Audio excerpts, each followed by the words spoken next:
All right, let's just jump right in.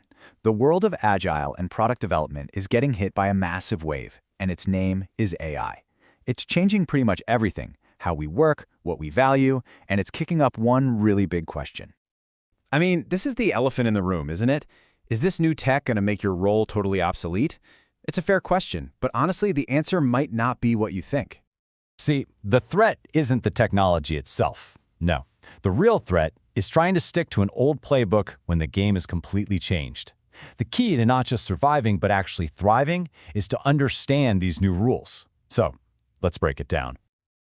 Okay, first things first. This is so much more than just grabbing a few new AI tools for the team. You've got to see this as a fundamental wake-up call to change how we even think about creating value. And this isn't just a hunch, we've got the data to back it up. The 18th State of Agile Report, it's showing that organizations are already making a big pivot. They're starting to refocus on what actually matters, driving real business outcomes and building in genuine adaptability, instead of just going through the agile motions. And this really gets to the heart of the danger. As product expert David Pereira points out, all these shiny new AI tools can be a huge distraction. The real work isn't about mastering the next hot app. It's about mastering the human skills that never go out of style.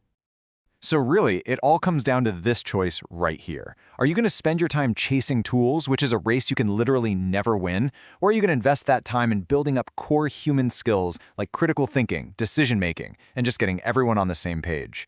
One's a short-term distraction, the other is a long-term career investment.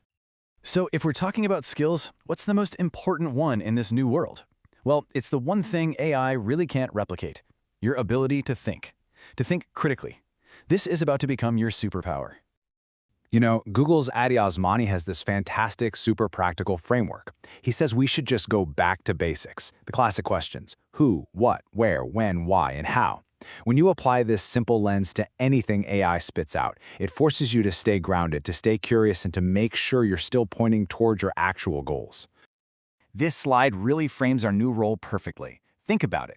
AI is amazing at generating output that's fast and sounds super confident, but that output has no context, no real intent, and zero genuine understanding. Our job is to be the human in the loop, to provide the judgment, the discerning, responsible evaluation that turns that raw data into actual value. And you don't have to look far to see why this is so important. Just take V. Moshowitz's recent review of Gemini 3 Pro. Even one of the most powerful models in the world is prone to what he calls confident errors and hallucinations. It's great at telling a convincing story, but not so great at careful, accurate reasoning. This is exactly why our critical thinking isn't just a nice-to-have, it's absolutely essential. Okay, so beyond just critical thinking, our next big advantage is navigating the messy, complex, and kind of wonderful world of other human beings. AI can crunch data all day long, but it can't truly understand people. Let's talk product discovery for a second. Itamar Gilad lays out these 4 common models. Now, where does your team fit? Are you making decisions based on opinions or actual evidence? Is that power centralized, or is your team truly empowered? Just figuring out where you are on this map, that's a deeply human act of strategic thinking that AI just can't do for you. And spoiler, that empowered, evidence-guided box is where you want to be. Here's another human nuance that AI totally misses. William Hudson points out a super common mistake. Teams are constantly confusing their user personas with their customer personas. One describes who's actually clicking the buttons, the other describes who's paying the bills. Think about it. A kid might be the user of an educational app, but their parent is the customer. If you mix those up, you get bad design and marketing that just falls flat. Making that distinction takes human insight. And what about the emotional side of all this? Building great products means you're gonna have setbacks. Teresa, Torres, and Petra, Wille remind us that building a resilient team means you have to create a space where it's okay to grieve failures so you can actually learn from them. It means decoupling an individual's performance review from an experiment's outcome, and it means committing to continuous discovery, always. This isn't something you can automate. This is the human work of leadership. So with all these changes swirling around, what's happening to Agile itself? Is it dying? Not a chance. It's evolving. According to Alan Kelly, the era of what he calls Agile mania, the loud, expensive, often skin-deep transformations, that's kind of fading. And what's replacing it is something quieter, but way more profound. It's an evolution where the core principles of learning, quality, and adaptation are just becoming part of the company's DNA, even if nobody's shouting Agile from the rooftops anymore. And what's so fascinating is that AI seems to be on the exact same journey. Ilya Sutskever, OpenAI's former chief scientist, he argues that the age of scaling, just making models bigger and bigger, is coming to an end. He says future breakthroughs won't come from more scale, they'll come from new principles. That sounds a lot like the shift in Agile, right? It's about working smarter, not just harder.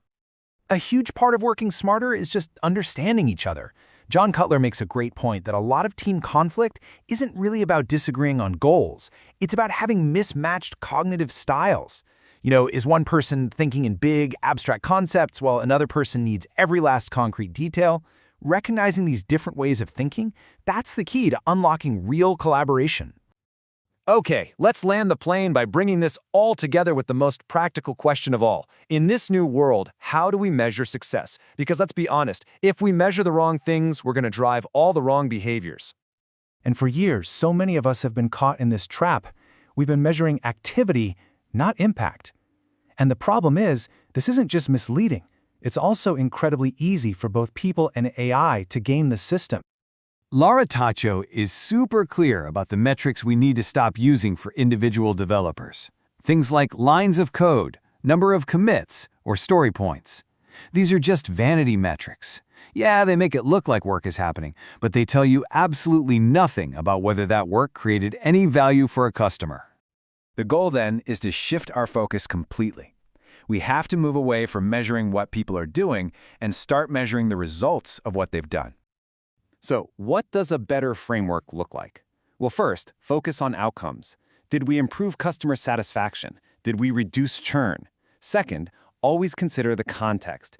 A senior developer's impact should look different than a junior's. And finally, as Johanna Rothman adds, data by itself isn't enough. You have to pair your metrics with real stories to create genuine understanding and actually drive cultural change. And that brings us right back to where we started. AI is not here to replace you, but it is a massive catalyst for your own evolution. The question isn't if you need to adapt anymore, it's how. So when you look at everything we've talked about, critical thinking, human-centered discovery, emotional resilience, measuring outcomes, what is the one human skill you are going to commit to mastering? Because your answer to that question is what will define your future.